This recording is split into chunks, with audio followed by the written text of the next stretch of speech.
So welcome everybody to the Creative Technology Northland VR Open Studio event that we're hosting for Fringe. Thank you very much for Whangārei Fringe for allowing us to do this event.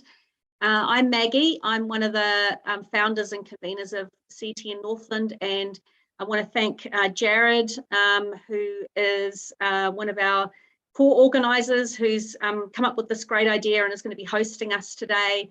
And also thanks to people behind the scenes like Jesse, Trent, and Craig, who are also joining us today, who have also been helping some of us mahi.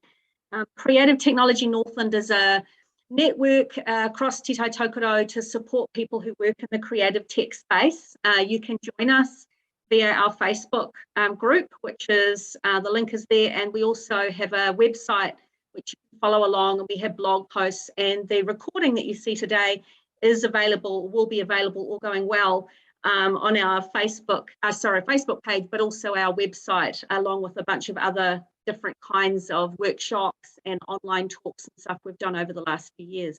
So without further ado, I want to introduce you to Jared, turn it over to you, Jared, and let's go through the rabbit hole / portal into the strange alternate reality of VR and the metaverse. Thank you, Jared.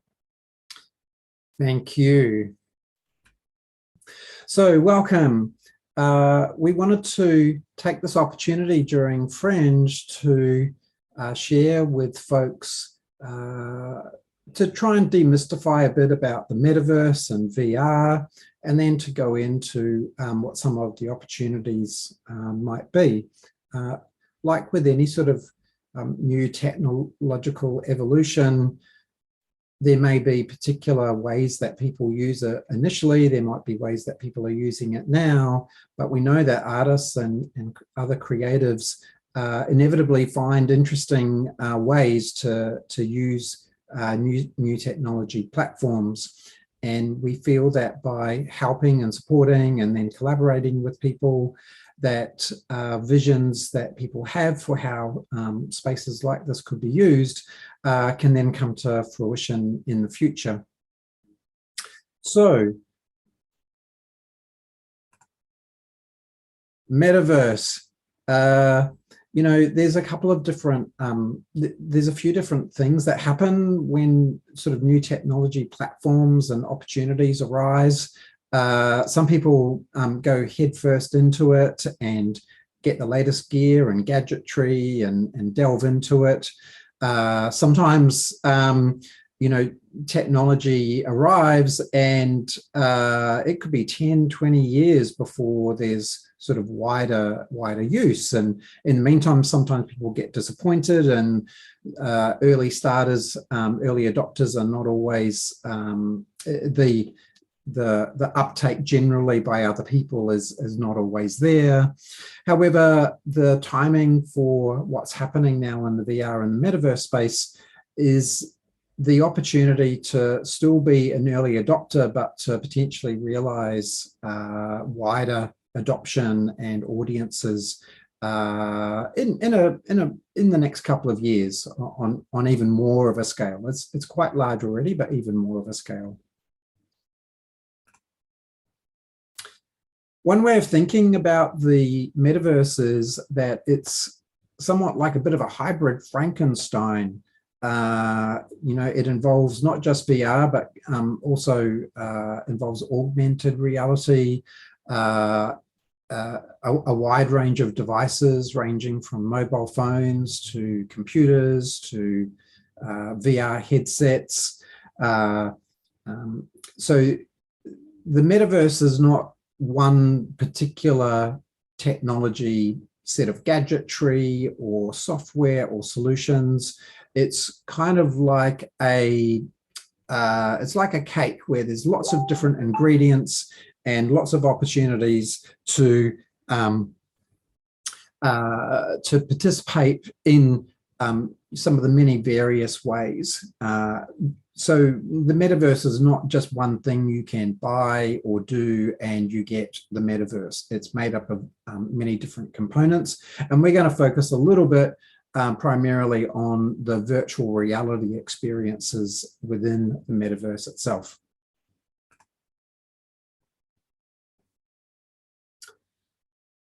one of the interesting aspects of the metaverse is that at its heart is the enabling of social connection.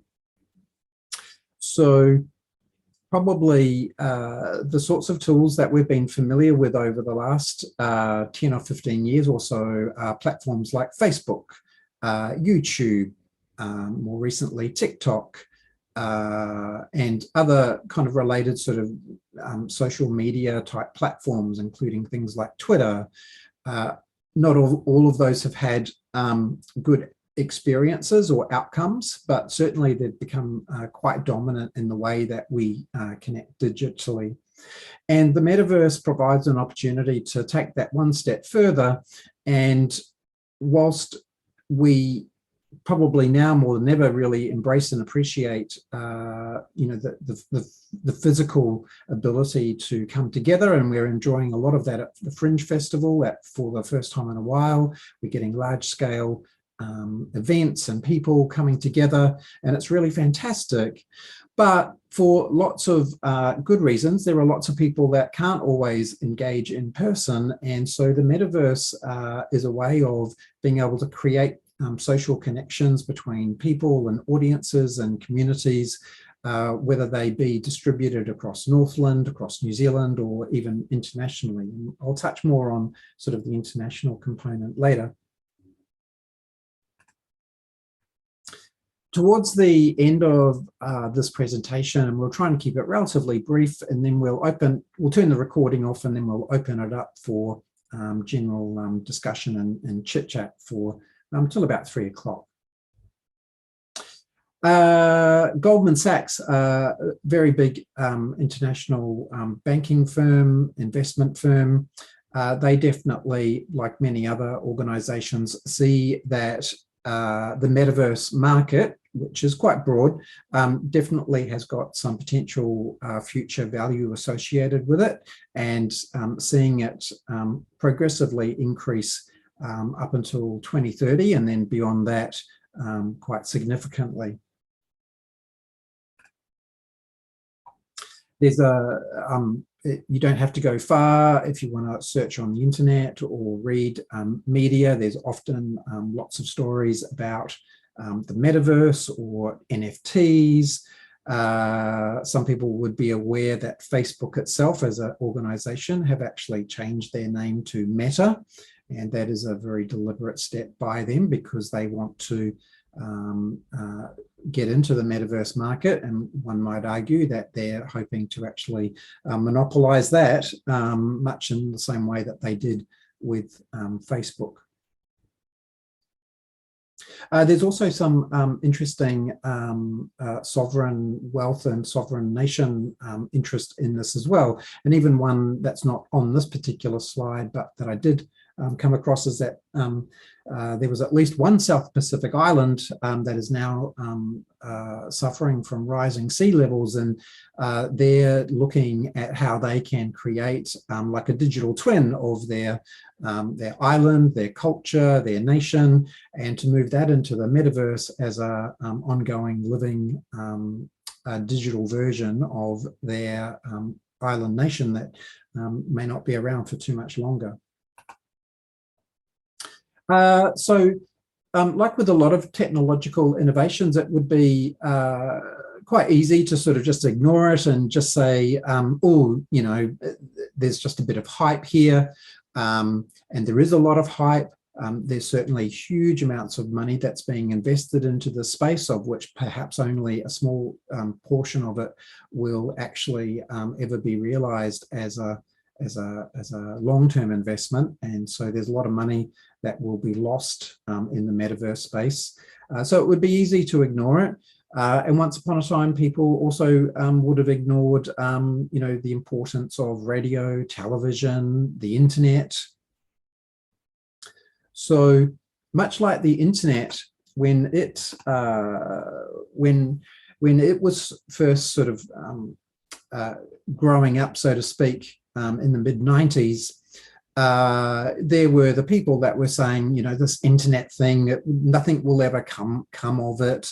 Some people may have even heard of the big tech bubble of 2000, because in the years leading up to 2000, there was a huge amount of money that was invested in the internet.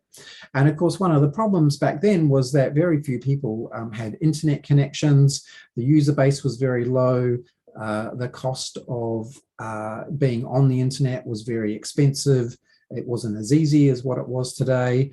And so it all kind of really fell in a bit of a heap in the year 2000. But jump forward 20 years later, and it's almost as if we could not really imagine life without the internet. There's so much that we do on the internet. There's so much business that relies on the internet. And of course, artists and creatives have been taking advantage of it, particularly over the last few years, in terms of, being able to connect with their audiences during times of lockdown, people doing live streams of their work, of their music, engaging audiences via social media. We only have to look at the Fringe Festival over the last couple of weeks, and the huge amount of promotion that's done through social media, connecting, and the connecting that will happen afterwards between artists and their audiences for future events. So part of the question we can ask ourselves is, how can we shift from seeing the metaverse as something to just ignore, or something that we might sort of see as a threat, and to turn that into an opportunity?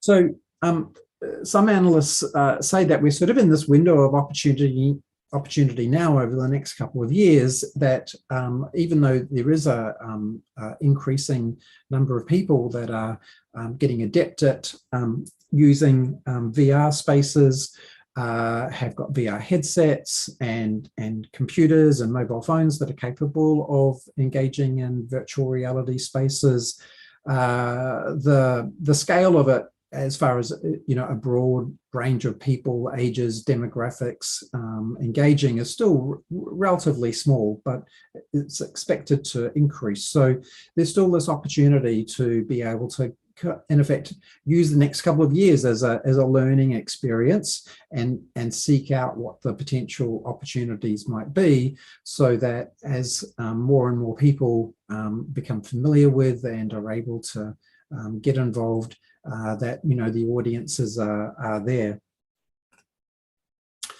So there's a few early things to kind of think about. There is a bit of a learning curve on how to access VR spaces and move around in those.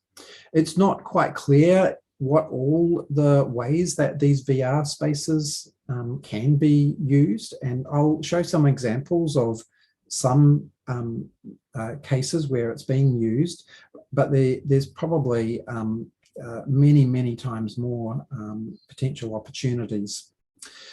There's also still, I think, quite a bit of thinking to be done around those with accessibility issues. The vision impaired is probably a good example, because the metaverse and VR is very much visually orientated. So there's lots of other accessibility needs that I don't feel have been really catered for yet, or thought through how to make a very inclusive space. And if you're lucky enough to have a secret Santa out there, it's not a bad idea to perhaps maybe wish for a VR headset for Christmas. So, as Maggie introduced earlier, this has been arranged by the Creative Technology Group. We're essentially a bunch of diverse people. Some of us are creative artists, some are embedded in technology, and technology of all different forms, both from sort of hardware to software, and some people traverse all of those boundaries. And part of the great thing about this particular group that's based here in Northland is that it's quite a collaborative group. It's quite supportive and helpful. We are quite keen to work with a whole range of people with different skills to deliver really great experiences for the wider community through bringing together creativity and technology. So I just want to touch on some potential opportunities, because we wanted to focus this presentation on those in the creative artistic sector. So there is an opportunity to start to make your mark in the metaverse. You know, one potential opportunity is that many artists are doing shows as part of Fringe, and some of those things will live on in different forms. And definitely 3D VR spaces is one way that many of the great performances and acts and arts and so forth could live on, that we could actually have a space that kind of is reflective of lots of different Fringe experiences from this year, and have those persist into coming months for more people to catch up, to recall memories, experiences of things that they may have missed or that they want to come back to, reconnect with artists that they really enjoyed. And for artists themselves, you know, there is the opportunity to consider how the work that you do might be able to adapt to audiences that weren't able to be at Whangārei Fringe for various reasons, and to potentially look at new ways of generating income streams. Lots of us in the creative and art sector are feeling the challenges financially, and you know, here in Northland, you know, we only do have a limited audience, so the VR metaverse space opens up the opportunity to introduce the work that you're doing to a global audience of potentially millions and billions into the future. One of the other fears is that if we allow people like Facebook and some of the other tech giants to hijack these spaces, then they will introduce costs and barriers and other features which are not necessarily the kind of community social way of sharing arts and creativity. So now's a good opportunity for us to start to build VR spaces and experiences that sit outside of the reach of the big tech giants. I'll just run through some examples of some spaces, and these are spaces which already exist, and I'll just run through some of these briefly. And these are just a very, very small selection of a very, very wide range of ways that these spaces can be used. So you can have fun community spaces. So you can create, in this case, this picture on the top left is a virtual bar on a mountaintop, and it's a space where you can invite people to come together who may be geographically spread. It could be a birthday party, it could be a family get-together, it could be just a catch-up of friends or communities that share a common interest. Immersive tours. We've recently worked on a project of someone that has got a massive Freddie Mercury and Queen band memorabilia collection, and we worked to set them up with a very large immersive tour experience to so that they could actually share their memorabilia in a kind of a fun, engaging way. Also, we've through the Quarry Arts Centre, we've already started to create some 3D virtual galleries, so that once people have an exhibition at the Quarry Arts Centre, that we can then upload their work into one of many different gallery spaces, so that their show can continue on after the exhibition ends, to continue to generate interest in people that like their work and then may want to purchase that. Creating fun spaces for friends and family to hang out. We're also working on some online festival and event spaces, and then of course You've got spaces that could be where merchandise is available and presenting that in fun and interesting ways. So that's really the end of this presentation. At 3:30, we are going to be doing a VR training lab, and what that's going to be is we'll rejoin in this same Zoom call at 3:30. We will talk more specifically about how to navigate in a virtual reality space. And all going well, we will actually get people into a VR space, and we will have people walking around and talking inside a VR space that we've built specially for Fringe. And then the time is wrong on that. That's actually meant to be 5 p.m. At 5 p.m, we'll just be doing a general hangout in that space. Hopefully, some of the people that have done the VR training will feel a little bit more comfortable navigating in the VR space, and we'll also have a couple of pros in there as well, and we'll just do a bit of a hangout and sort of in effect demonstrate what it's kind of like to hang out with a group of people and chat and meet each other and network there at 5 p.m. Thanks everyone who joined us at that workshop during Fringe on Wednesday 12th of October.